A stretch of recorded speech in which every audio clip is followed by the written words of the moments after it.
husband was Zachariah. The Lord has remembered.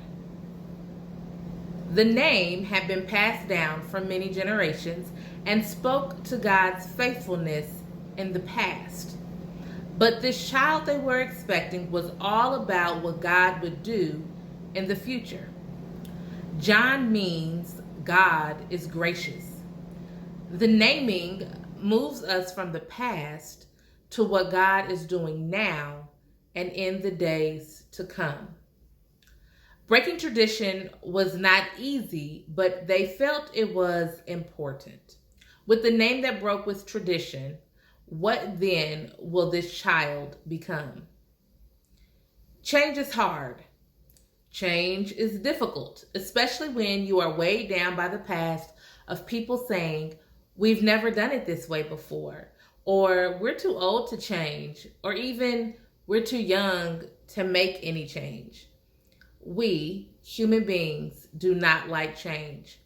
The fear of change is often about scarcity, that there isn't enough. We think that if we do the new thing, we will lose the things we have and we won't have anything left. Another barrier is fear.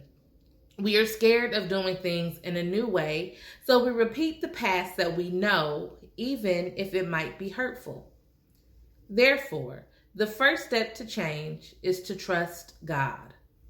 We have to believe in the abundance of God and trust that God will be with us no matter what might change. Then we can respond positively to God's call to change. The next step is to name the change. Like Elizabeth, we need to have the courage to break down with tradition and to name the change. Name the future that God calls us to shape. Throughout history, many movements have succeeded in empowering the powerless while silencing the powerful to effect constructive, long-lasting change. We remember these movements of change by their names, such as the Civil Rights Movement in the United States, the anti-apartheid movement in South Africa. Campers may connect with this theme on a more personal level. They, like John, have expectations placed upon them. Let's be honest.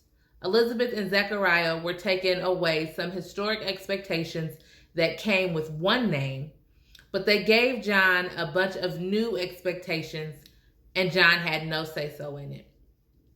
We don't get to choose our name or our family. We rarely have control over the expectations placed on us by society. Still, if we are courageous like Elizabeth, we can name the change we want to see and confound expectations of others while forging our own identity.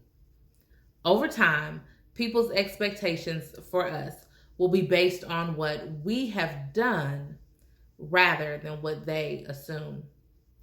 Camp can be a great place to name our hope for change and practice living into it.